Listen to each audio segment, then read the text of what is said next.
friends know that.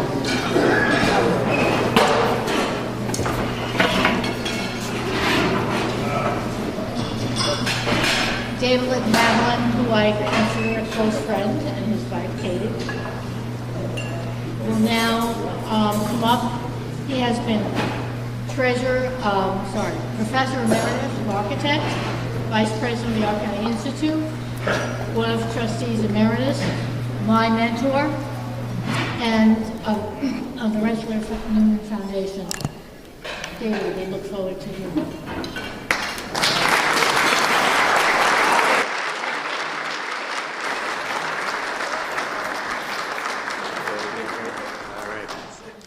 Thank you, Fran. As Kevin is getting the media ready to go, and I have to warn you, it's audience participation tonight,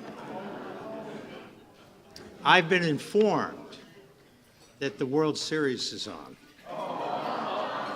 There's no score yet, and if I don't shut up shortly,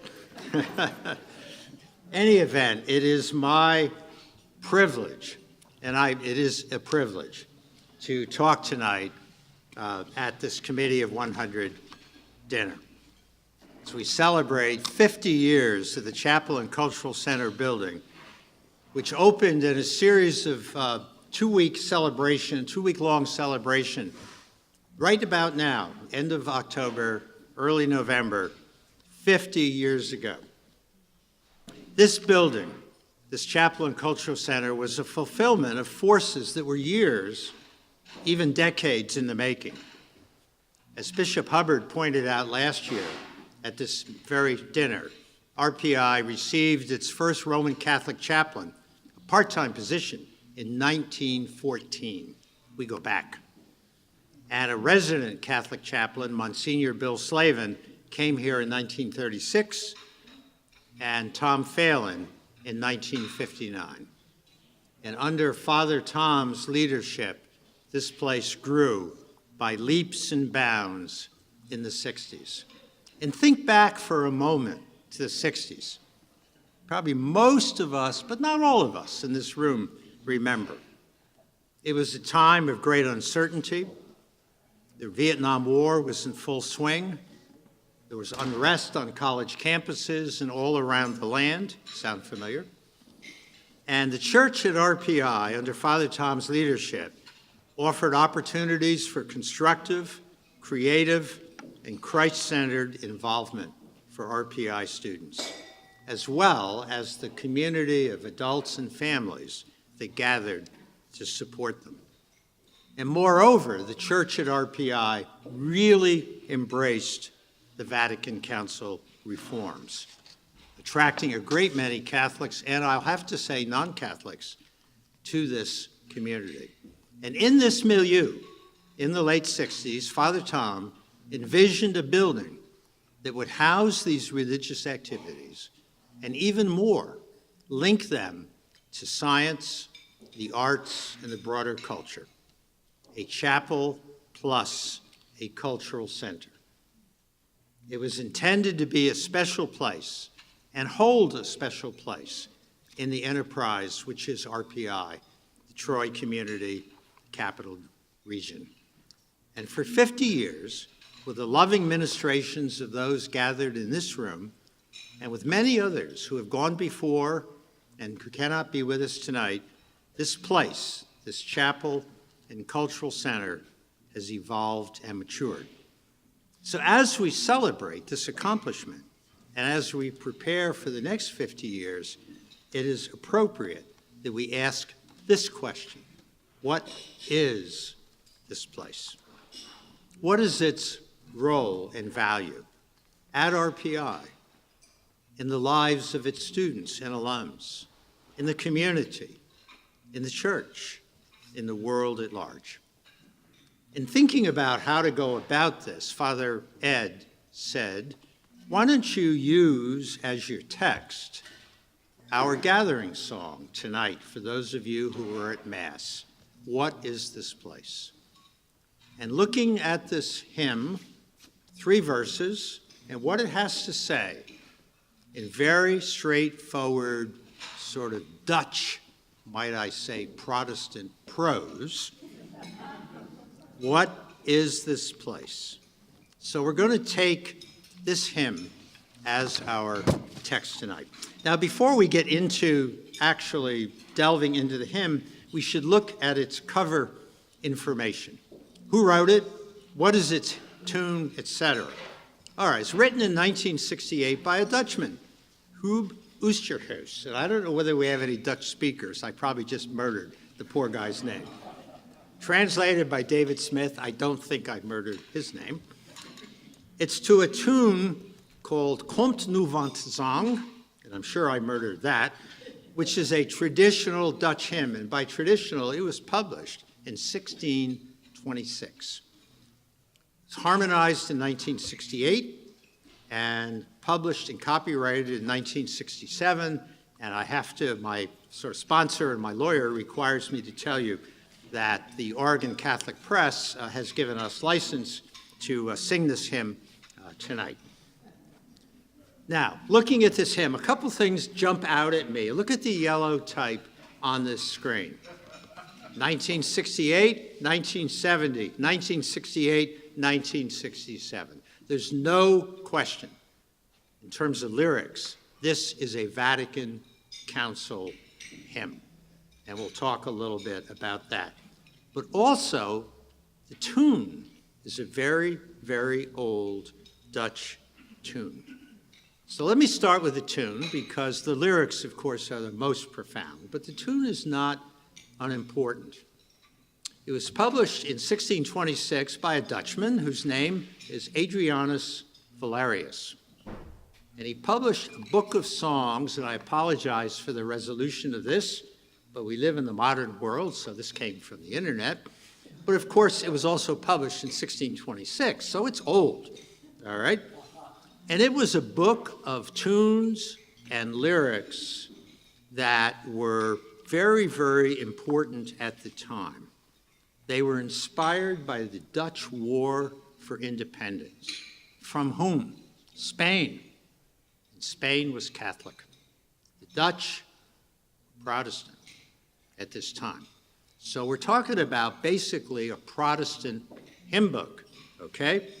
For those of us who grew up in the Protestant tradition, that would be me, this is important because, you know, we all kind of are in this together.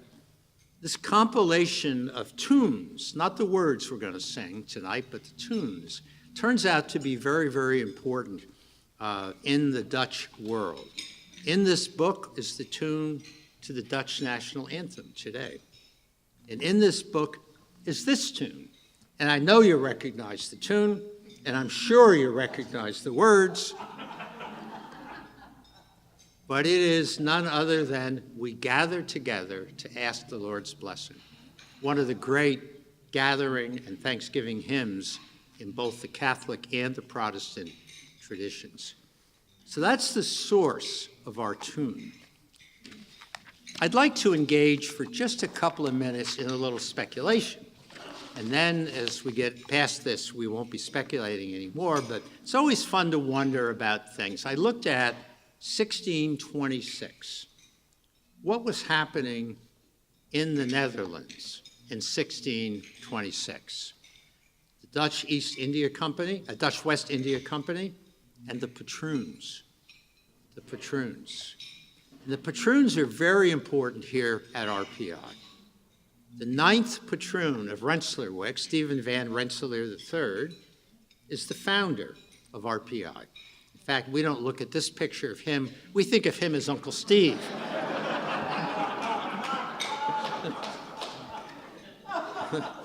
Wearing a freshman beanie, of course, for those of you who remember freshman beanies. But the first patroon, who would have been his great-great-great whatever grandfather, Kilian van Rensselaer, born in 1586, died in 1643, a very, very successful Dutch pearl and diamond merchant, a wealthy, important, influential, no doubtedly Protestant man, first patroon of Rensselaerswyck. He never came here. We don't even have a picture of him, which is kind of interesting.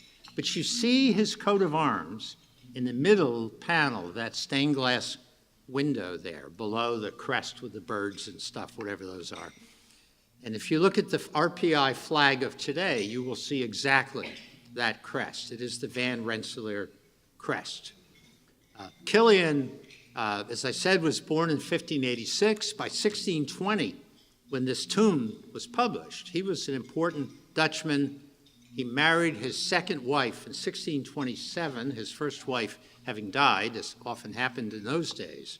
And it makes you kind of wonder whether he knew this tune. I'll bet he did. I can't imagine an influential Dutch Protestant would not have heard it, maybe sung it, maybe even danced to it at his second wedding. Assuming those starchy old Dutch Protestants danced. All right, enough speculation. Let's get to the point of the evening, which is about the Chapel and Cultural Center. Now, what we're going to do tonight is a little risky, but hey, 50 years, we can take some risks, right? We are going to sing this hymn. Now, if you were here for the Mass, you heard it sung before. So I'm going to ask Barb Musial, who's out there somewhere, over at the piano. Do you have light over there, Barbara? Can you actually read? She turned it on, okay. And we've got maybe 8 or 10 members of our choir. Would you folks stand, by the way, the choir people? Choir people?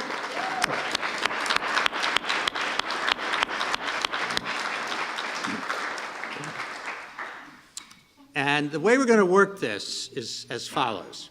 Barbara's going to play the tune through first. You kind of got to get it in your mind. It's not one of the great hummable tunes, I'm sorry. And then when the first verse is, when the tune goes through the first time, I'm going to put the lyrics up on the screen. And our choir singers are going to lead us because, frankly, the last thing you want is me leading you. Any of you heard me sing? I sing on key. Every word is a different key, unfortunately. So the lyrics will be up on the screen. You also have, at your places, a sort of half sheet that has the hymn there. So if you read music and you'd rather not look at this, but look at a piece of paper in front of you, you can do that. And what we're going to do is we're going to sing the first verse through. And then I'm going to ask the choir folks to sit down, and I'll talk just a little bit about it. And then we'll sing the second verse through, and the same. We'll sing the third verse through, and then the magic words I'm going to wrap up. Okay? So, Maestro, would you be willing to get us started? Play it through first. Here we go.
Thank you, singers. If you can have a seat, we're good.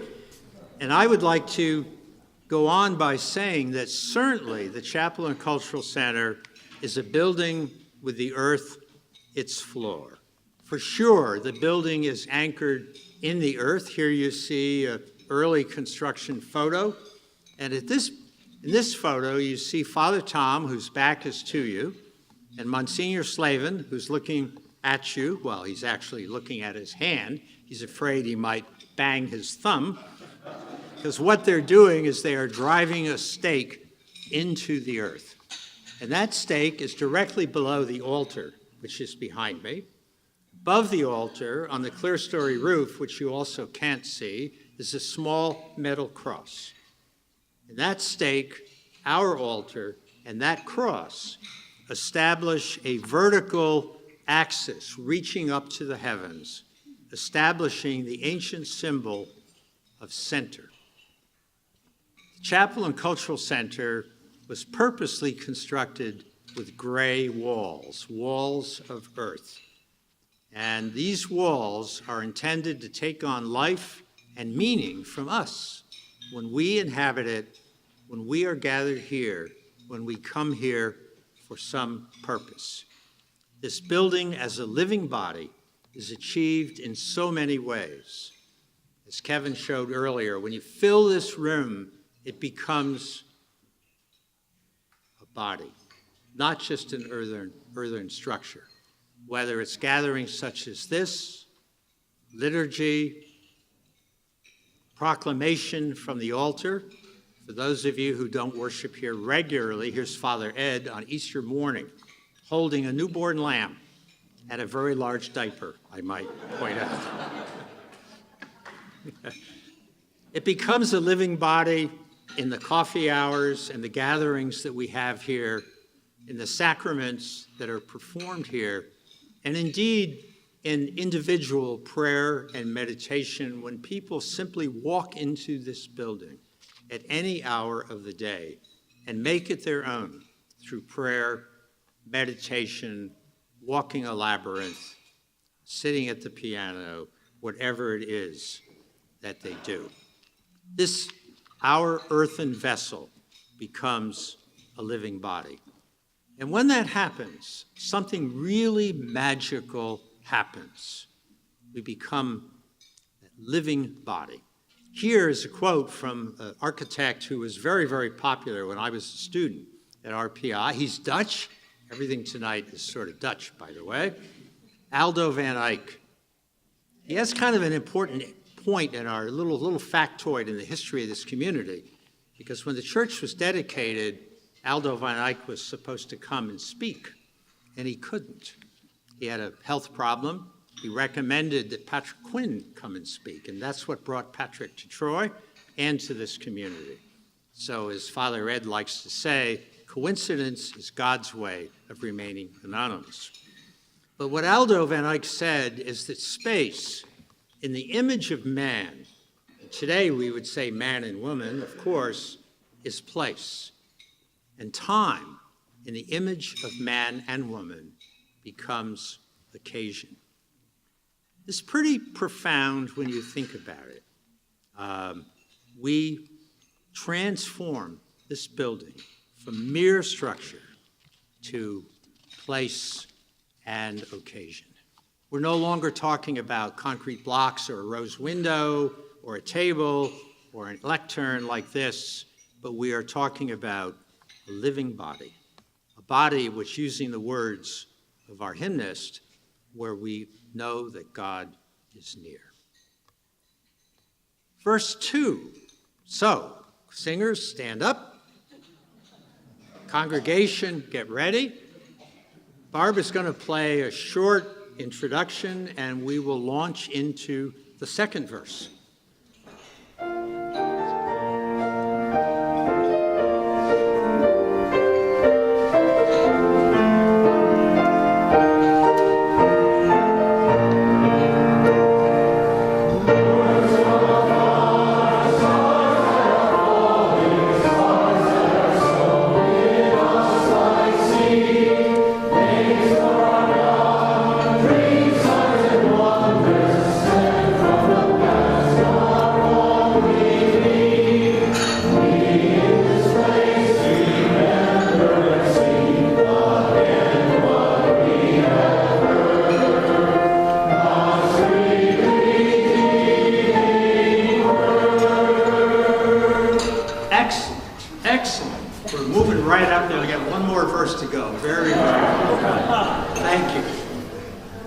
At the Chapel and Cultural Center, we are privileged to encounter the Word in so many ways.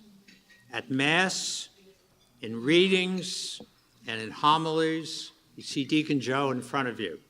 And you will notice that Deacon Joe always says, always, my sisters and brothers.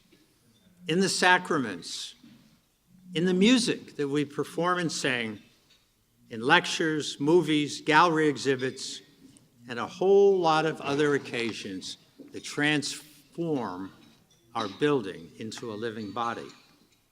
At the Chapel and Cultural Center, we are especially privileged.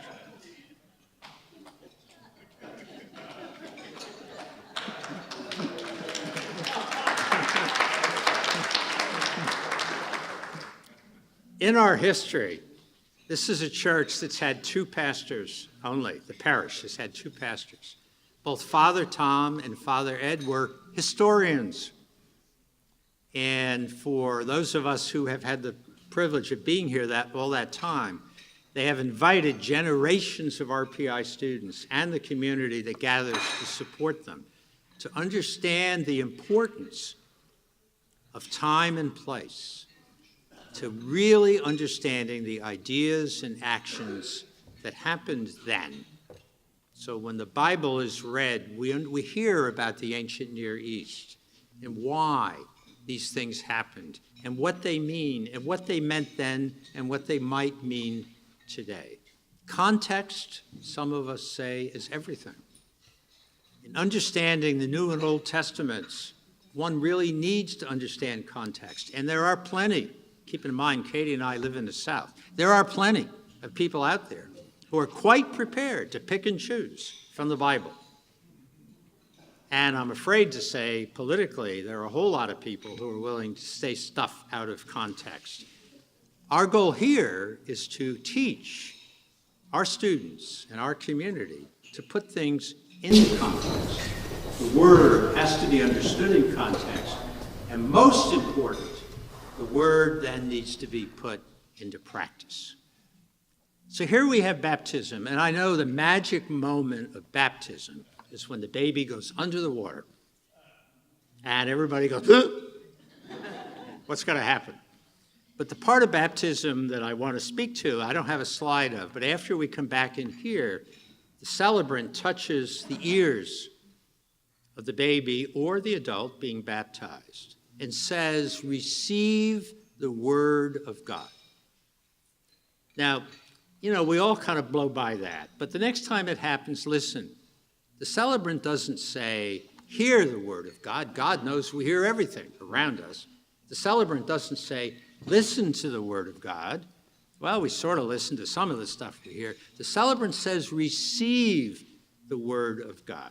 Take that word inward to yourself, and then in the words of our hymnist tonight, re-speak it.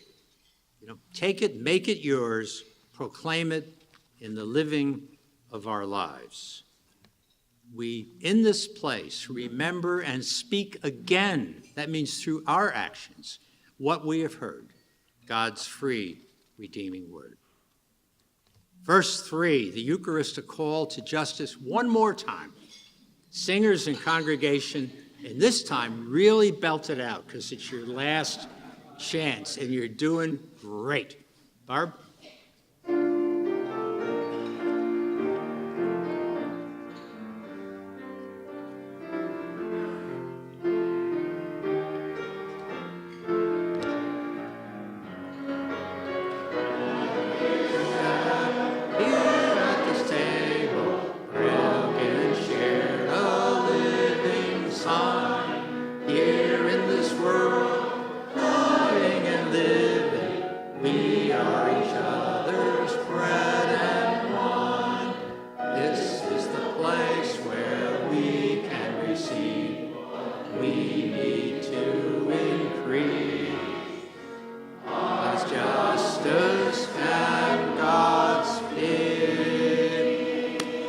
Give yourselves a round of applause.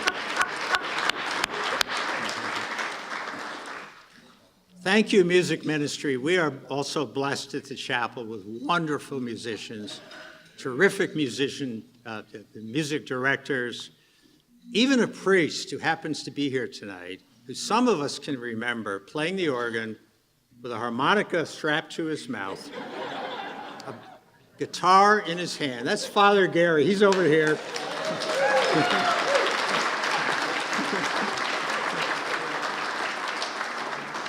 We've thoroughly embarrassed him, but, you know, we accept bread and wine at our table, broken and shared, a living sign. But the hymn writer, and in fact the church, calls us to do more. We not only receive the sacraments, but become them. We take them away from this building, this place, and we take them out into the world. In the words of the hymnist, we are each other's bread and wine. Now, you know, we listen to that phrase, and today in 2018, it's not doesn't shock us very much. But I have to tell you that it got our writer of our lyrics, the Dutchman Hub Oosterhuis, in a lot of trouble. He was born in 1933 in Holland. He became a priest and then a member of the Jesuit order. He, instructed by Che Guevara in the 50s, who said that churches have the potential to transform the social structure of society, Oosterhuis turned his priesthood to political activism. He fully embraced the Second Vatican Council when it came, and he started to rewrite the liturgy to make it acceptable at all for everyone. Some of his views were not, well, they were considered controversial politely. He apparently wrote a hymn about agnostics that said, "Our Father, if you exist." Okay? Bishops had a little trouble with that, and I appreciate this news item that's on the screen in front of you is in Dutch. And I am not going to translate it for you. But it was published in 2010, and what it's telling you is the Hub Oosterhuis songs, including this one, the very last one, Zomaar en Dak boven wat hoeft dan, we've been singing, believe it or not, have been considered censored by the bishop of this particular part of Holland. This was a man who had quite a bit of trouble. He was defrocked as a Jesuit and in many ways disgraced as a priest. He wrote 600 songs, or translated into his own version, 600 songs. We're very fortunate that some of them still exist and that we are able to sing them, because certainly becoming each other's bread and wine, you think about it, is a very, very important idea. To these bishops behind that clip, perhaps receiving bread and wine was okay, but becoming bread and wine, not so much. So the kerfluffle aside, you know, it's really right to the heart of what the Chapel and Cultural Center does. We are challenged, we are inspired to become each other's bread and wine. And why? In order to increase justice. Justice, righteousness. Christ, Son of Justice, is the name of this parish, not chosen haphazardly. For 50 years, the Chapel and Cultural Center has got for itself this place within the world, within RPI, within the community, within the church. For 50 years, the chapel has been teaching, challenging, and inspiring its community, especially students at RPI, to be bread and wine for each other to build a more just world, sometimes what we call the city of God. For 50 years, the Chapel and Cultural Center has been a place where the community, and especially RPI students, hear, ponder, and speak the word, where they celebrate special moments in their lives, baptisms, confirmations, marriages, baptisms of their children, baptisms of their grandchildren, where they learn to take action in the cause of social justice. For 50 years, this has been a place for the community to gather, where all are welcome, where hospitality is a way of life, not just an extra. As we used to say in the 60s, a Catholic church where people took their coats off during Mass and stayed afterwards. A place where we can meet and engage each other, and something that this community doesn't see very much unless you're at RPI, a place where RPI can gather in a time of crisis. And a time of crisis for a university, for example, is the death of a student, and it happens here.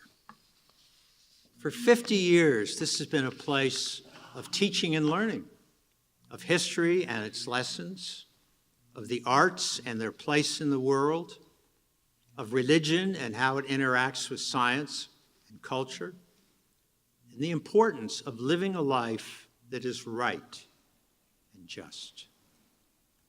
For 50 years, this is a place that celebrates and nourishes all the gifts of the Spirit and teaches students, particularly by word and example, to use their gifts to build up the world. RPI students, as you know, are generously gifted. They will become the leaders in their chosen endeavors. And it's essential to the well-being of humanity that they act with justice, with kindness, mercy, and compassion, with a strong moral and ethical compass, and with a passion not only to build the world, but build up the world, a just world. This, then, is the essential promise of the Chapel and Cultural Center, as well as the parish, chaplaincy, and cultural programs it houses. This is what we have done for 50 years. And with the support of all of us here and many outside, we will continue to do this for another 50 years or more. Thank you.